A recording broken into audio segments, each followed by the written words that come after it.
That gap didn't look that small from the back. So sorry about that. So as you can see, I'm a bit different to the other acts that have been on already. I'm a lot shorter, obviously. And I'm the token woman for tonight, so I hope you enjoy this. My name is... Thank you. I'll take that. It might be the only fucking clap I get all night, so... Yeah. My name's Maura, so not to be mistaken with Maria, Moira, Maureen, Morag, Nora, Laura. Get all that. Pay attention, it's Maura. And the reason that I sort of point this out is because people get it wrong so often. I'm sort of saying still 3 times a week that, no, it's not Laura, you daft twat. It's Laura with an M. I'm going to have that put on my gravestone, actually. I've decided now, just to make things clear. But about 2 weeks ago, I got introduced on stage as Maura. I thought, oh, that's a new one. I'm not sure I like it, though. I mean, I've got nothing against it. I hope nobody's in here called Maura, but my husband's called Ian. And I spent the last 20-odd years working in child protection. Not the look I'm going for. So, no, I don't want to leave it. So, I know, it's ridiculous. Anyway, so it's definitely Maura, not Myra. Anyway, I'm going to tell you a bit about myself. So, I've done a lot of dating. I know you can't tell from appearances, so don't judge it, but you laughed a bit hard then. I've done a lot of dating, I'll have you know. So, yeah, I've done loads of dating, and when I was single, I mean, I'm not single now. In fact, I was a serial dater. I usually tell people I'm in recovery. Not from anorexia, obviously. It is from dating. Yeah, no, I am in recovery. So I had to stop because I got married. It's frowned upon when you're still married, so I had to stop. But while I was single, I was just dating like a mad woman. So what I was doing was just... I lived in London for a bit, and I found out very quickly that dating is not an aid to a long-term partner there. It's just a pastime, just a hobby. Something to fill your time. Yes, yeah. Yeah. So... once I kind of got to grip with the rules, I was absolutely on it. I was a total player. Now, I'm a professional woman, so things got out of hand. And in about a 3-year period, we're just on about 4 different websites, so I decided to set up a spreadsheet. Because I thought, I don't lose ringing, I don't lose texting. Everybody starts everything with hey babe, and it was just, I thought, no, you're going to have to give me a bit more than that. I don't know who you are. So I set this spreadsheet up, age, name, location, job, just a few notes to sort of give me a bit of an aide-memoir, that was fine. And when it hit about 350, I started to get anxiety. Because I thought if I drop dead in the middle of the night, my mum's getting this laptop with all my stuff. And she's going to see, like, I've just been a total whore while I was living in London. Again, not the look I was going for, really. So I did delete the spreadsheet in the end. I thought I'm just going to have to wind this right in and stop it completely. But whilst I was in London, my best day dating, or my worst, depending on how you want to look at it, was 4 dates in one day. So I met somebody for coffee before work, met somebody at lunchtime for a quick brew, met somebody after work for a quick glass of wine, and then went out for dinner at night with somebody else. Now, I managed to squeeze in having sex with one of them on a full day's work.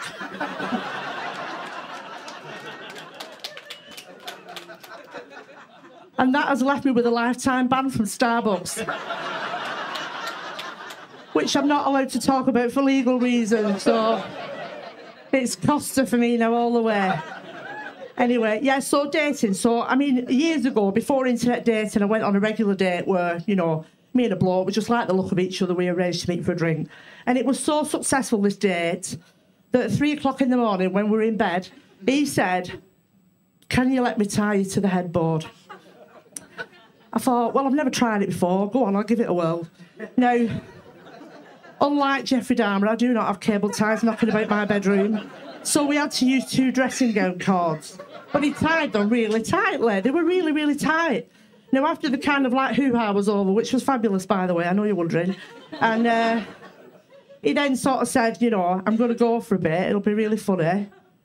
Just to leave you here and see how long it takes you to get released. And I thought, well, it was funny for about 4 minutes, but then he came back 2 hours later and I was still stuck to the fucking headboard. Anyway, so I was absolutely fuming. We had a massive row. Now, I nearly lost my job over this because I ended up being late for work. And this was in 1992. No mobile phone, no technology. If that happened to me now, I'd just be yelling, "Alexa, can you give Bill a ring at the office and tell him I'm tied up?" Boom, boom. I'm going to be late. No, there was no chance of that. I just had a warm-mounted phone downstairs, so couldn't do that. Anyway, we had a massive row. Fucked him off, that was that. But a couple of the dates that made it to the spreadsheet, one was actually from Liverpool. So if you're in and you recognise yourself in this story, I apologise in advance. I forgot where I were and I've not changed my set, so you're going to have to go with it. I don't care. Anyway, so I met this bloke. He worked for BT. And we went to Frankie and Benny's on Edge Lane. Now he knows I'm from Bolton, so I want to be easily pleased, so that was okay. But 10 minutes in, we were chatting about Bolton and different places. He said, I've done some work in Bolton. Oh, very good. Yeah, where was that? Blah, blah, bullshit. And then he said, well, I worked in this mill. And I said, oh, well, you know, fitting phones. I don't know what. It's fucking boring, isn't it, working for BT? I didn't have a lot to play with. Anyway, he just said, no, he said, I'm going to have to just be honest with you because if we're going to have another day, I don't want to be lying. I made porn. Is anybody standing up now? Fucking off, I can't tell. Like, shit, it's me. Yeah, I was like, right, yeah, not the answer I expected. I've paid $13.99 on Match.com for this shit. So I said, did you make porn or did you make porn?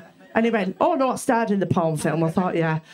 So all the romantic interest gone, not interested, but the questions I just couldn't help myself were like, well, how did you get into that? Did you have to have a STI test? Did you work with women? Did they get paid more than you? Did they feed you? Did you have to put an elastic band around your cock to keep hard all day? And the questions just went on and on. And he said, well, I got into it because a bloke at football told me I'd be good at it. And I thought, football? What the fuck are you doing? I know Sunday League is competitive, but fuck's sake. So he said, no, it's because I've got a massive cock. I said, Luke, love, everybody thinks you've got a massive cock. He went, oh, no, it's 13 inches long. Is anybody else standing up now, is he? And I went, oh, fuck off. He said, I'll show you. So somewhere on CCTV, I'm in the back of a VW Golf, having a look at a knob the size of a flask. And I poked it just to make sure it were real, and it was. Anyway, I sacked him off. The next day, a lot shorter, went to Lancaster to meet this bloke who said he worked for the Ministry of Defence, a weapons engineer. Well, there'll be no fanning about with this bloke, he's got to be a man's man. 10 minutes into the day, he tells me, I've got something to tell you, I want to start off being honest. And I thought, if you mention porn, that's it, good night, Vienna. Anyway, he said, I'm a cross-dresser. And I thought, OK. Again, not my thing romantically, but I couldn't help myself with the questions. Where'd you get your clothes from? How did you learn how to put the makeup on? Where'd you get your shoes from? You've got really big feet. Have you been outside in public? What were it like? So it went on. And he said, well, I'd planned to stay over tonight. I've got a room at the Travel Lodge. I brought my alter ego with me. Her name is Anne. Would you like to meet her? Yes, please. I said. So I went to the Travel Lodge with this fella. When he went into the... Hang on. I've got PTSD from this story. Went in the Travel Lodge. He goes into the bathroom with a massive hold all. I'm stood there making 2 cups of tea. It took ages. I had to eat both packets of biscuits.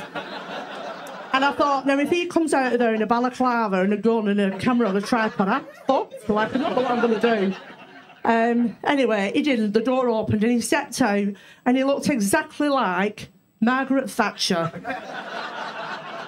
Wig, twin set and pearls, American tan tights, court shoes. Now, no romantic interest whatsoever. I don't even fucking vote Tory. I thought, I can't even look at you. Can't look at you. But we had our cups of tea and I went. And that was the end of that. But, you know, I've got like a million other stories, obviously, because I've dated like a gazillion people. And it's nearly time for me to finish. But before I do, I will just let you know what happened to the man that tied me to the headboard. I fucking married him. Thank you. My name's Maura.